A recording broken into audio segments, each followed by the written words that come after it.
Hi guys, I want to welcome you back to my channel. Today is Friday, April the 3rd. We are all doing well except for my HTC phone. It is very sick. So I made this video yesterday. I went out to my car and made this nice video for y'all. But for some reason my phone crashed about 5 or 6 days ago and I cannot access anything to do with Google. Even though I have it stored in Google Photos, it will not let me transfer it to my YouTube channel. I can't even get on my YouTube channel. None of my accounts are syncing to Google. So therefore, I can't do anything that has to do with Google. So what I'm going to do is try to record the video from my phone onto Jill's phone, and then I'll try to upload it to YouTube from Jill's phone. So let's see how this works. Welcome back to my channel. Today is Thursday, April the 2nd, and I am so happy that the sun is shining nice and bright and beautiful today. It's a little windy and breezy here on Long Island, New York, but the temperature is in the 50s, so it's comfortable. In fact, I'm even a little warm in this little jacket. It's I guess I would call it a lightweight jacket. It's not nearly as heavy as my winter coat, but I decided that I better get outside and start my car. You know, my car is going on what? Oh, it's 12 years old. It's a 2008 Toyota Camry. And, you know, if I let it sit for too long, then the battery's going to run dead. And then it won't start at all. Looking at these telephone lines, they look like they're about to fall. I think they need to come through and tighten them or something. They are sagging very badly. But anyway, I would encourage you to try to remember to do that. I mean, even if your car is fairly new, it still wouldn't hurt to go out and start it and let the battery charge up a little bit. So let me do that now while I'm thinking about it. And I may even take a ride around the block. I want to get out and walk some today too. Jill is home from work today, and she's in her bedroom, isolated and resting, and so I can't be gone for too long. The baby's taking a nap, and I have the baby monitor here with me so I can keep a check on her. So if I do drive down the road, it won't be for too long or for more than a minute. And Issa's watching cartoons, so they're going to be okay for a few minutes. Of course, Jill is in the bedroom. She can listen for them, but she is trying to get some rest today because she is now working in the hospital 13-hour shifts. She is caring for COVID-19 patients, and so because of her being at high risk of contracting the virus, then when she comes home she removes all of her clothes at the back door, and then she goes straight into her bathroom and takes a nice hot shower, and then she disposes of all of her dirty clothing and dirty towels and everything downstairs in the basement into the washing machine and washes them in nice hot water and sterilizes them. And she does stay isolated in her bedroom. So I am so thankful to God for the things that He did in my life to make it work out to where I moved in with Jill. Even before the the severeness of the virus hit, I was already here. So, I was wondering, why did things work out the way that they do and turn our lives upside down and upset us and everything? And because I was living, comfortably in the basement apartment and happy there and content, and then things just wasn't working out for me anymore. So I decided to go ahead and move in with Jill and get my stuff moved. And I actually didn't even have to rent a storage unit because y'all know that I live a very minimalistic life, and everything that I own I was able to put into 2 tubs.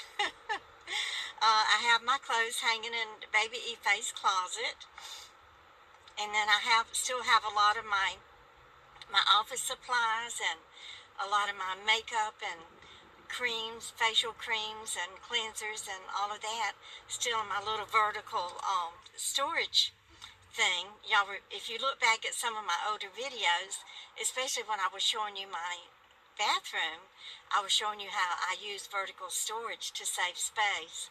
So that has helped me in my relocation here into Jill's home, and living in baby Ife's bedroom for now. And there is room in her bedroom for my mattress, and I have put my mattress, my bedspread over it, and it was one of the ones that I had bought when I moved into the basement apartment. So I'm using that now for a backdrop, and it does make for a beautiful backdrop. So I'm all settled in and comfortable, and I'm just thankful that everything worked out in my life to where that I was already in Jill's house and situated and comfortable whenever she had to be isolated from the family because of her job. I mean, who knew that all of this was going to happen? It seems like it just happened so fast. I mean, we were expecting it. You know, we were expecting the COVID-19 virus to hit the United States, but who expected it to hit so rapidly and so fast, and to start making so many people so ill so quickly, and so many deaths? Oh, I just hope that y'all will continue to pray with me every day for all of the people who are sick and who are suffering. Y'all, this is a horrible, horrible illness. I mean, you literally smother to death because this SARS COVID-19 virus, it affects, you know, your lungs, and you know, you just can't breathe. And even if you're on, even if there is a ventilator available for you in the hospital, you know, the longer that you're on a ventilator, I think I heard where if you're on it for more than 3 days, the longer you're on it, the less likely chance you are to get off of it and to survive.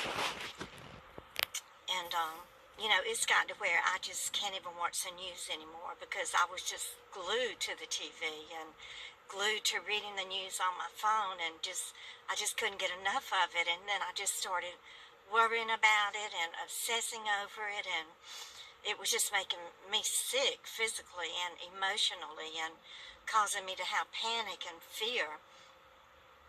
But I just got my Bible out and got on my knees and just started praying and asking God to just remove all of the fear and the panic and the worry. And, you know, just help me to be able to let go and let God take care of it. Because God is the one that knows our future. And, oh, somebody's little dog is out. Oh, my goodness. Let me pause this. I have to go get... Oh, no, I see the owner coming. Okay. He's got a leash, but he doesn't have the dog on the leash. Well, I guess he knows his dog better than I do, so I'm not going to worry about it. At least I do see the owner coming. So I just wanted to talk to y'all today about self-monitoring for the COVID-19 virus, because if you have it, you need to know right away so that you can isolate yourself from your family, especially if you have a family member who is, you know, who has health problems and who certainly can't afford to get sick with this COVID-19.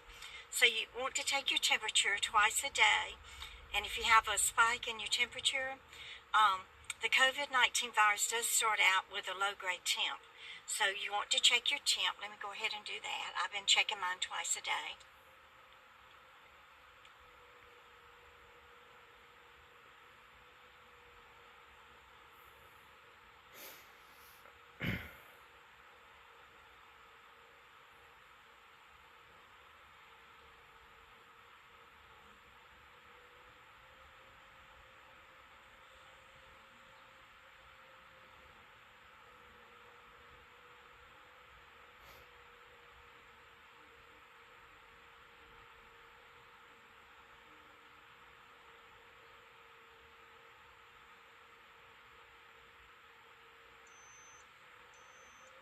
It's 98.1. You